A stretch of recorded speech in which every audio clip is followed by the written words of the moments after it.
ఒక అమ్మాయి తన సొంత అన్నదమ్ములు అయితే అతి కిరాతకంగా అయితే చంపేసింది. ఇది ఎక్కడో కాదు, మన ఆంధ్రప్రదేశ్లో పల్నాడు జిల్లాలో జరిగింది. నిజంగా సభ్య సమాజం తలదించుకునే పని అయితే చేసింది ఆ అమ్మాయి. అసలు ఏంటి, ఒక అమ్మాయి కూడా ఇలా చేస్తుందా? అది కూడా తోబుట్టుని చంపేంత కక్ష తనకి ఎందుకు వచ్చింది? ఇవన్నీ తెలుసుకుందాం.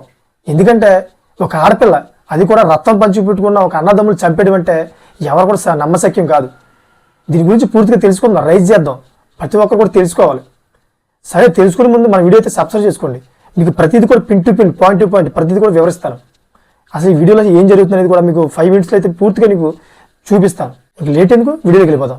ఆంధ్రప్రదేశ్లో పల్నాడు జిల్లా నగరికల్లో ఉపాధ్యాయుడిగా పనిచేస్తున్నాడు పౌలరాజు. పాపం పిల్లల క్షేమం, అదేవిధంగా భార్యను పోషించడానికి అయితే పాపం ఆయన అయితే చేయవలసింది తప్పదు. అలా చేసుకుంటూ కూడా వాళ్ళని పోషించుకుంటూ వచ్చాడు. వాళ్ళ కోసం కొంత ఆస్తి కూడా పోజేశాడు. అయితే ఆయనకి 3 సంతానం. ఆయన భార్య అయితే పాపం కొన్నాళ్ళ క్రితం అయితే చనిపోయింది. ఈయన కూడా ఉపాధ్యాయ పనిచేస్తూ కూడా పాపం పక్షవాత రావడంతో ఇంటికి పరిమితం అయ్యాడు.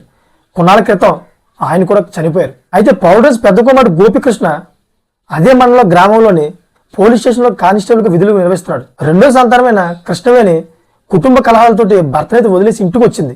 అంతేకాకుండా 3వ సంతానమైన గోపికృష్ణ కూడా తన భార్యతో కలహాలు వచ్చి భార్యను వదిలేసి అతను కూడా ఇంట్లోనే ఉంటున్నాడు. అంటే వీళ్ళు 3 కూడా తన తండ్రి దగ్గరే ఇంట్లోనే ఉంటున్నారు. అయితే తండ్రి మరణించిన తర్వాత ఆస్తి కోసం అయితే వీళ్ళు 3 కూడా తగాదాలు అయితే వచ్చాయి. వీళ్ళు 3 కూడా ఆస్తికి నాకు కావాలి వాటా, నాకు కావాలి వాటా అని చెప్పి 3 చాలా నుంచి అయితే కొట్టుకుంటున్నారు. ఈ విషయం వాళ్ళ 3కే తెలుసు. అయితే దీంట్లో ఆ కృష్ణవేణి అనే అమ్మాయి ఇద్దరి అయితే మంచి ప్లాన్ అయితే వేసింది. ఈ ఆస్తి అంతా తను సొంతం చేసుకోవాలని చెప్పేసి మంచి ప్లాన్ అయితే వేసింది. తనకి తన ప్రియుడు సహకరించని చెప్పేసి సోషల్ మీడియాలో చాలా బాగా వైరల్ అవుతుంది. అయితే ట్విస్ట్ ఏంటంటే తన ఇద్దరు అన్నదమ్ములకి తండ్రి నేనే చూసుకున్నానని, తండ్రికి ఎటువంటి ఆటుపోటు లేకుండా ఇంటికాడ ఉండి ప్రతిదీ కూడా చూసుకుంటూ వచ్చానని, తండ్రి చనిపోయినంత వరకు నేనే ప్రతిదీ కూడా చర్యలు చేశానని చెప్పేసి ఆ అమ్మాయి చెప్పడం జరిగింది.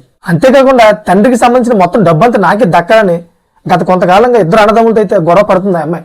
దీనికి అంగీకరించడంతో ఇద్దరు సోదరులు అయితే అతి కిరాతకంగా అయితే అంతమొందించడం జరిగింది. అయితే ఈ అమ్మాయి నగరికల్లో ఒక వ్యక్తితో అక్రమ సంబంధం పెట్టుకుందని చెప్పేసి వార్త కూడా వస్తుంది. అయితే ఇదంతా కూడా తండ్రికి సంబంధించిన ఆస్తి కోసం అయితే 3 కొట్టుకోవడం జరిగింది.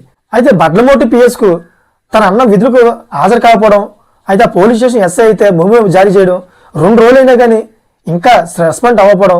అప్పుడు ఎస్ఐ గారు అయితే ఒక కానిస్టేబుల్ పంపించి అసలు ఎక్కడికి వెళ్ళాడు, అసలు రాపోవడం ఏంటని చెప్పేసి ఒకసారి ఎంక్వైరీ చేస్తే అతనైతే చనిపోయాడని చెప్పేసి తెలిసింది. అయితే పోలీసులు సేకరించిన సమాచారం ప్రకారం పెద్దనే గోపికృష్ణ అయితే డిసెంబర్ 10వ తారీఖున అతనికైతే మద్యం తాగడం బాగా ఎక్కువ అలవాట్లోనే బాగా మద్యం తాగించి చున్ని బిగించి అయితే చంపేయడం జరిగింది. ఆ తర్వాత నవంబర్ 26, అంతకు ముందు నవంబర్ 26న తన తమ్ముడికి మాయమాటలు చెప్పి కాలువ వైపు తీసుకెళ్లి కాలువలో తోసేసింది. అయితే ఈ 2 శవాలు కూడా, అయితే ఇద్దరు అన్నదమ్ములను చంపేయడం, అదేవిధంగా ఆ 2 డెడ్ బాడీలు ఇప్పటివరకు అయితే దొరకపోవడం చాలా కలకలం రేపింది. ఈ విషయం అయితే పోలీసులు చాలా ఎంక్వైరీ చేస్తున్నారు. మనం ఒకసారి చూడాలి ఇదంతా కూడా. ఎందుకంటే సమాజంలో ఇటువంటి అమ్మాయిలు కూడా ఉంటారా? నిజంగా డబ్బు కోసం సొంత అన్నదమ్ములు చంపేయడం ఏంటి? నిజంగా దాన్ని మనం రైజ్ చేద్దాం. ఈ విషయాన్ని ప్రతి ఒక్కరు తెలియజేద్దాం. ఈ వీడియోని అందరినీ షేర్ చేయండి. ఎందుకంటే కొంచెం డబ్బు కోసం సొంత అన్నదమ్ములు చంపేయడం ఏంటి? నిజంగా చాలా బాధాకరమైన విషయం ఇది. దయచేసి దీన్ని అందరూ షేర్ చేయండి. ఇటువంటి మంచి వీడియోలతో మీ ముందుకు వస్తాను. మీరు అందరూ కూడా నా ఛానల్ సబ్స్క్రైబ్ చేసుకోండి. Thank for watching friends.